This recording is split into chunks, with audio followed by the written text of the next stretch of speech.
নমস্কার। ওম গং গণপতয়ে নমঃ। ওম নমঃ শিবায়। আমি অ্যাস্ট্রোলজার ডক্টর নীলাদ্রি নারায়ণ বাসু আবারও একবার আপনাদের সামনে। আর আজকে আমি উপস্থিত হয়েছি আপনাদের কাছে মার্চ মাসের রাশিফল নিয়ে আলোচনা করব। তো আসুন দেখে নেওয়া যাক মার্চ মাসে রাশি অনুযায়ী কেমন কি যেতে চলেছে। সর্বপ্রথমে যেটা আমি বলে থাকি সেটা হচ্ছে যে মার্চ মাসে কি কি তিথি অনুষ্ঠান পড়েছে। আমাদের হিন্দু ধর্মের 12 মাসে 13 পার্বণ, কিন্তু যদি জ্যোতিষশাস্ত্র মতে চলা যায় তাহলে পরে অনেক রকমেরই বিষয় কিন্তু এর মধ্যে ইনক্লুডেড রয়েছে। সঙ্গে আপনারা কিন্তু পাবেন অবশ্যই এই মাসের গোচরগত পরিবর্তনগুলো শুরুতে আমি জানিয়ে দেব এবং তারপরে আপনারা রাশি ওয়াইজ আলোচনাগুলো পেয়ে যাবেন। শুরুতে যে বিষয়টা নিয়ে বলবো, যদি আপনারা চ্যানেলে নতুন হয়ে থাকেন তাহলে অবশ্যই চ্যানেলটা সাবস্ক্রাইব করে নেবেন এবং তার পাশাপাশি যেটা করবেন বেল আইকনটা টিপে দেবেন, তাহলে নতুন কোনো ভিডিওস আসলে পরে অবশ্যই আপনারা কিন্তু আমার কাছ থেকে নোটিফিকেশন পেয়ে যাবেন। তো আসুন শুরু করা যাক। ওম গং গণপতয়ে নমঃ। ওম নমঃ শিবায়। আশা করি সকলে ভালো আছেন, সুস্থ আছেন। ভালো থাকতেই হবে, কারণ দায়িত্বটা আমি নিয়েছি। আর প্রত্যেকে কিন্তু আপনারা যারা আমাকে সোনার বাংলা টিভি চ্যানেলে পাচ্ছেন, প্রতি সোম এবং শুক্রবার ঠিক রাত্রি 8:30টায় আপনারা কিন্তু ওটা লাইভ ফোন ইন অনুষ্ঠান, ফলে আপনাদের যাবতীয় জিজ্ঞাসা সেখান থেকেও আপনারা জেনে নিতে পারবেন।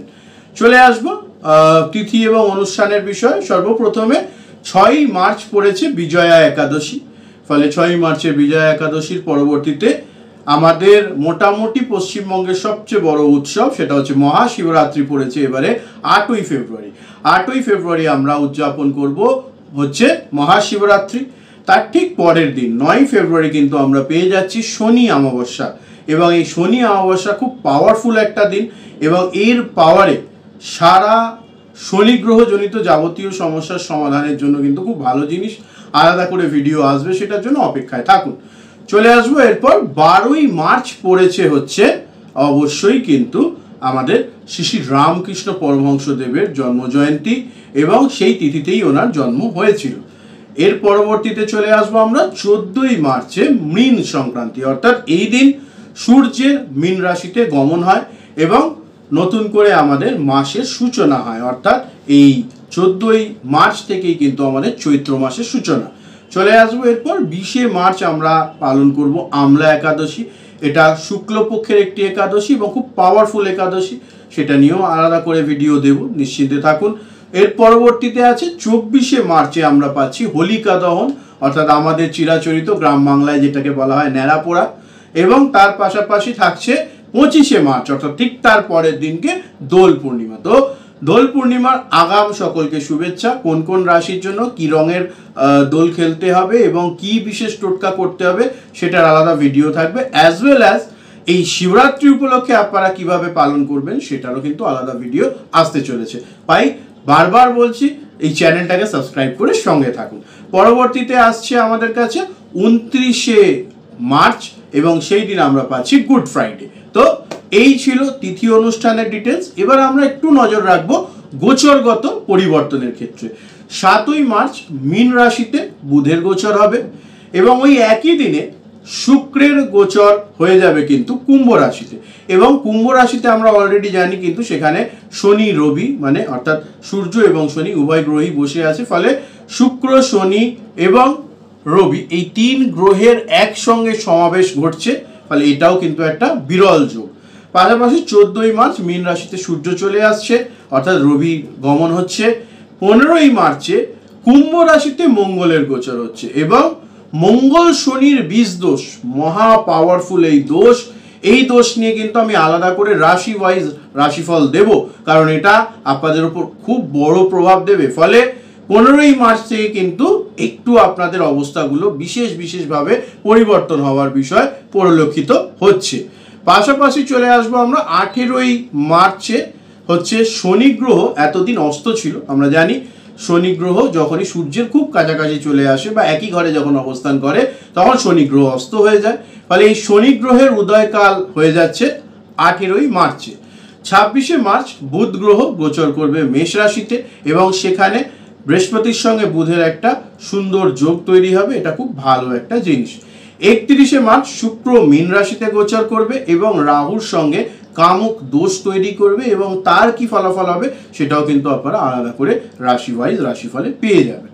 ফলে এটা ছিল আপনাদের জন্য তিথি এবং গোচরগত পরিবর্তন। এবার আমরা রাশি ওয়াইজ আলোচনায় চলে আসব। এখন আমরা আলোচনা করে নেব সিংহ রাশি কেমন যেতে চলেছে। সিংহ রাশির ক্ষেত্রে মার্চ মাস আমাদের যেটা দেখতে পাচ্ছি, যদি আমরা প্রথমে আসি শিক্ষা নিয়ে আলোচনায়, সেক্ষেত্রে বলবো সিংহ রাশির কিন্তু শিক্ষার ক্ষেত্রে কিছু কিছু বাধা পরিলক্ষিত হচ্ছে। অর্থাৎ হঠাৎ করেই মনে হবে যে এটা পরে করে নিলেও চলবে, নেক্সট টাইম এটা আরও বেটার হতে পারে, আরও সময় দিয়ে করলে বেটার হবে। তো এই ধরনের চিন্তা ভাবনা কিন্তু সিংহ রাশির মানুষজনেদের মনে হঠাৎ করে উদয় হবে, এবং যারা স্কুল কলেজের পড়াশোনার সঙ্গে যুক্ত তাদের ক্ষেত্রে কিন্তু এটা বেশি প্রভাব ফেলবে কম্পেয়ার টু যারা চাকরির পরীক্ষার জন্য প্রস্তুতি নিচ্ছেন। ফলে বলবো এই মাস জুড়ে পুরোটাতেই খেয়াল রাখতে হবে যে ফোকাস যেন নড়ে না যায়, কারণ ফোকাস সরে গেলেই কিন্তু সমস্যা বাড়বে। ফলে এই বিষয়টাকে খেয়াল রাখতে হবে। যারা কম্পিটিটিভ এক্সামের জন্য প্রস্তুতি নিচ্ছেন তাদের ক্ষেত্রে বলবো সেকেন্ড হাউসে বসে থাকা কেতু এবং অষ্টমের রাহু কোথাও না কোথাও কিন্তু একটু ডিস্টারবেন্স ক্রিয়েট করবে। হয়তো দীর্ঘদিন ধরে একই জিনিস বারবার পরবার ফলে একটা ওভার কনফিডেন্সও গ্রো করতে পারে। সেই ওভার কনফিডেন্সের বিষয়টায় যাওয়ার প্রয়োজন নেই। সবসময় একটা মন্ত্র মনে রাখবেন যে practice makes a man perfect. So সেই বিষয়টাকে, সেই মোটোটাকে যদি আপনারা ধরে এগোতে পারেন, ডেফিনেটলি ভালো ফলাফল পাবেন। এবার চলে আসবো যে বিষয়টা নিয়ে আলোচনায়, সেটা হচ্ছে যে যারা চাকরি পরীক্ষার জন্য খুব ভালো করে প্রস্তুতি নিচ্ছেন বা পড়াশোনার জন্য বিদেশ যেতে চাইছেন, তাদের ক্ষেত্রেও কিন্তু মোটামুটি মার্চ মাস একটু বাধাপূর্ণ হলেও ওভারঅল যদি আপনারা এফর্ট করেন তাহলে খুব ভালো ফলাফল পাবেন। বিশেষ করে 7ই মার্চের পর থেকে কিন্তু সময়টা বিশেষ ভালো। এবং তার পাশাপাশি আরও একটা জিনিস যেটা পজিটিভ এখানে দেখতে পাচ্ছি, সেটা হচ্ছে নবমের বৃহস্পতির অবস্থান কিন্তু কিছুটা আপনাদের ক্ষেত্রে পজিটিভ রেজাল্ট এনে দেবে। চলে আসবো এরপর কেরিয়ারের আলোচনায়। কেরিয়ারের ক্ষেত্রে এখন আমরা আলোচনা করব চাকরিজীবীদের নিয়ে। যারা জব করছেন অলরেডি সিংহ রাশির মানুষজন, তাদের ক্ষেত্রে যেটা দেখতে পাচ্ছি এ মাসে কিন্তু আপনাদের যদি কোনো প্রমোশনের কথাবার্তা চলছে বা হয়তো অনেক দিন ধরে প্রমোশন আটকে আছে বা ভাবছেন জব সুইচ করবেন, এগুলো সবই কিন্তু আপনারা 14th পর করবেন। 14th আগে সময়টা বিশেষ ভালো নয়। 14th পর করলে পরে বিষয়টা ভালো ফলাফল দেবে, অর্থাৎ 14ই মার্চের পরে। তার পাশাপাশি আরও একটা বিষয় বলবো, যারা এতদিন জব টব পাচ্ছিলেন না, জবের জন্য চেষ্টা করছেন কিন্তু জব হচ্ছে না, ভালো ইন্টারভিউ দিয়েও আপনার চেয়ে কম যোগ্যতার কেউ সুযোগ পেয়ে যাচ্ছিল, সেই বিষয়টার ক্ষেত্রেও 14 তারিখের পরের সময়টা বিশেষভাবে ভালো। ফলে সেই সময়টাকে কাজে লাগান।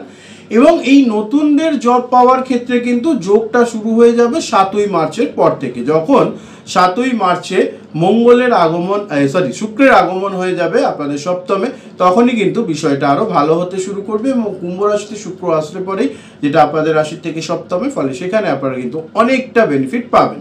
ফলে চাকরিজীবীদের জন্য এটা একটা পজিটিভ দিক। ফলে সেইটাকে কাজে লাগানোর চেষ্টা করতে হবে। 14 তারিখের পর মঙ্গল চলে আসবে সপ্তমে, সেখানে আপনাদের ক্ষেত্রে জবের ক্ষেত্রে আপনাদের বসের সঙ্গে সম্পর্ক ভালো হওয়ারও কিন্তু যোগ পরিলক্ষিত হচ্ছে। ফলে এটাতেও কিন্তু একটা পজিটিভ দিকই আমি দেখতে পাচ্ছি। চলে আসবো পরবর্তীতে ব্যবসা যারা করেন তাদের ক্ষেত্রে। ব্যবসায়ীদের ক্ষেত্রে একটু কিন্তু পরিশ্রম ইদানিংকালে বেশি হচ্ছে। লাস্ট কিছুদিন ধরেই এটা কিন্তু আমি বারবারই রাশিফলে বলছি যে আপনারা লড়াই বেশি করছেন, তুলনায় রেজাল্ট কিন্তু কম আসছে। তো সেটাই আপাতত আমি দেখতে পাচ্ছি বিষয়টা ঘটছে আপনাদের সঙ্গে। সেই বিষয়টাকে একটুখানি খেয়াল রাখতে হবে। যদি সত্যি এই ধরনের প্রবলেম ফেস করছেন, তো ইন দ্যাট কেস আমি যেটা বলবো সেটা হচ্ছে একটু ধৈর্য ধরুন, চেষ্টা করুন। নতুন কি আরও চেঞ্জেস আপনাদের ব্যবসায় আনা যায় সেগুলো চিন্তা ভাবনা করুন, একটু স্মার্ট প্ল্যানিং করুন, ডেফিনেটলি ভালো ফলাফল পাবেন। আর যদি বলেন যে বাইরে থেকে অর্ডার বা অন্যান্য বিষয়গুলো, সেটার জন্য আমি মনে করছি মোটামুটি 14 তারিখের পর থেকে সময়টা খুবই ভালো। ফলে 14th মার্চের পর থেকে ব্যবসায়ীদের ক্ষেত্রে সময়টা অতীব শুভ এবং এটা চলবে অনেক দিন ধরে। ফলে এটাকে কাজে লাগানোর চেষ্টা করুন। পাশাপাশি যে বিষয়টা বলবো সেটা হচ্ছে যে যারা মনে করছেন ব্যবসা শুরু করবেন, তারা কিন্তু মাসের 1 তারিখ থেকে 14 তারিখের মধ্যে ব্যবসা শুরু করে নেবেন, কারণ এর পরের সময়টা বিশেষ অনুকূল নয়। সেক্ষেত্রে সমস্যা হবে। এমনিও আমরা চৈত্র মাসে নতুন কাজ শুরু করি না, তাহলে সেটাও একটা কিন্তু কারণ। চলে আসবে এবং রিলেশনশিপ এবং প্রেম সম্পর্কিত বিষয়। রিলেশনশিপ এবং প্রেমের ক্ষেত্রে যেটা দেখা যাচ্ছে, বাণী খুব দূষিত হবে। অর্থাৎ আপনি যা মনে আসছে তাই বলে ফেলছেন, কাউকে তোয়াক্কা করছেন না। এই কারণে কিন্তু সুস্থ সম্পর্কগুলো একটু সম্পর্কের মধ্যে সমস্যা তৈরি হওয়ার একটা যোগ দেখতে পাচ্ছি। অষ্টমের রাহু কিন্তু ব্রেকআপ দেয়, ফলে এই বিষয়টাকে আমি শুরুতেই বলেছিলাম 2024-এর রাশিফলে ছিল, আপনারা সেটা একবার কোরিলেট করে নেবেন, কারণ 2024-এর তো ব্রিফলি আলোচনা করা আছে, সেটা দেখে নেবেন। এবং তার পাশাপাশি আপনারা অবশ্যই বলবো যে বিশেষ টাইম পিরিয়ডগুলো, অর্থাৎ এই যে মার্চ মাস, এই মার্চ মাসের মোটামুটি ধরুন প্রথম সপ্তাহটা বেটার রেজাল্ট, আবার 26 তারিখের পর থেকে রিলেশনশিপের ক্ষেত্রে রেজাল্টটা ভালো। তাহলে 8 থেকে 26 পর্যন্ত সময় একটু ধৈর্য ধরে সমঝে এবং আন্ডারস্ট্যান্ডিং বাড়িয়ে চলবার দিকেই আপনাদের কিন্তু গ্রহ নির্দেশ করছে, ফলে সেটাকে ধৈর্য ধরুন, সেই মতো কাজে লাগানোর চেষ্টা করুন, ডেফিনেটলি ভালো ফলাফল পাবেন। প্রেমের ক্ষেত্রে আরও একটা বিষয় হচ্ছে, যারা সিঙ্গেল ছিলেন তাদের যদি প্রপোজাল আসছে বা মনে করছেন আপনি প্রপোজ করবেন, তাহলে আবারও বলবো 1 থেকে 7 খুব ভালো। যদি মনে করছেন যে তার ওই সময় যদি হলো না, তাহলে পরে আবার 26 তারিখের পর ট্রাই করবেন, ডেফিনেটলি ভালো ফলাফল পাবেন। এবার চলে আসবো বৈবাহিক সম্পর্কের ক্ষেত্রে, যারা বিবাহিত জীবনে রয়েছেন তাদের ক্ষেত্রে দেখতে পাচ্ছি হঠাৎ করে দূরত্ব তৈরি হবে, বারবারই এটা আমি বলছি, সাপ্তাহিক রাশিফলেও থাকে। ফলে দীপং অ্যাস্ট্রো চ্যানেলটা আপনারা দেখলে এখানে আপনারা বার্ষিক রাশিফল, মাসিক রাশিফল, সাপ্তাহিক রাশিফল সবই পাচ্ছেন। তো সেখানে কিন্তু বারবারই আমি বলছি যে নিজেদের কারণেই সঙ্গীত থেকে দূরত্ব তৈরি হওয়ার একটা বিষয়, নিজেদের মধ্যে একটা বন্ডিং আনার চেষ্টা করুন, আন্ডারস্ট্যান্ডিং আনার চেষ্টা করুন, কারণ ঝগড়া অশান্তি করলে পরে সেটা কিন্তু এফেক্ট আপনাদের কাজের জায়গাতেও পড়ছে বা যারা পড়াশোনা করেন তাদের লাইফের উপরেও পড়ছে, ফলে এই বিষয়গুলোকে একটুখানি খেয়াল রাখুন, সেই মতো এগিয়ে চলুন, ডেফিনেটলি ভালো হবে। পাশাপাশি বলবো এই মাসে বৈবাহিক সম্পর্কের ক্ষেত্রে পরিবার পরিজন নিয়ে একটা কোনো সুখকর স্থানে ভ্রমণের একটা যোগ দেখতে পাচ্ছি, সেটা ট্রাই করবেন, ডেফিনেটলি ওটা খুব ভালো হবে আপনাদের জন্য। আচ্ছা, চলে আসবে এরপর আর্থিক প্রাপ্তির বিষয়। পয়সা কড়ি একদম আসছে না যে তা কিন্তু নয়, কিন্তু যতটা আপনারা পরিশ্রম করছেন তার তুলনায় কম প্রাপ্তি যোগ হচ্ছে সিংহ রাশির মার্চ মাসের মানুষের ক্ষেত্রে। যেটা দেখতে পাচ্ছি যে কিছুটা এই সমস্যাটার সমাধান 7 তারিখের পর থেকে হওয়া শুরু হবে এবং 14 তারিখ থেকে এটার আরও ভালো রেজাল্ট পেতে শুরু করবেন। যে হ্যাঁ, কিছু কিছু করে আপনারা আগে যেটা একদমই পয়সা কড়ি পাচ্ছিলেন না, বসে গেছিল, সেগুলো অনেকটা ভালো রেজাল্ট দেবে এবং সুযোগ সুবিধা আপনাদেরকে এগিয়ে দেবে, মানে সেটা একটা পজিটিভ দিক, সেটাকে কাজে লাগান, ডেফিনেটলি ভালো ফলাফল পাবেন। পাশাপাশি যে বিষয়টা নিয়ে বলবো সেটা হচ্ছে, যদি আপনারা মনে করছেন যে কোনো ফিক্সড অ্যাসেট নেবেন, কোনো একটা কিছু কিনবেন, জমি কিনবেন, বাড়ি কিনবেন বা কোনো গাড়ি কিনবেন, সেক্ষেত্রে বলে একটু প্ল্যান করে এগোলে পরে বেটার। আর চেষ্টা করতে হবে যতটা সম্ভব ধার কম করে বিষয়টা করা যায়, অর্থাৎ যতটা জমা পুঁজি আছে, ইনভেস্টমেন্ট আছে, তার উপর ডিপেন্ড করে এই প্ল্যানিংটা করলে বেটার রেজাল্ট পাওয়া যাবে। চলে আসবো এরপর হেলথ নিয়ে আলোচনায়, কারণ হেলথ ইজ ওয়েলথ।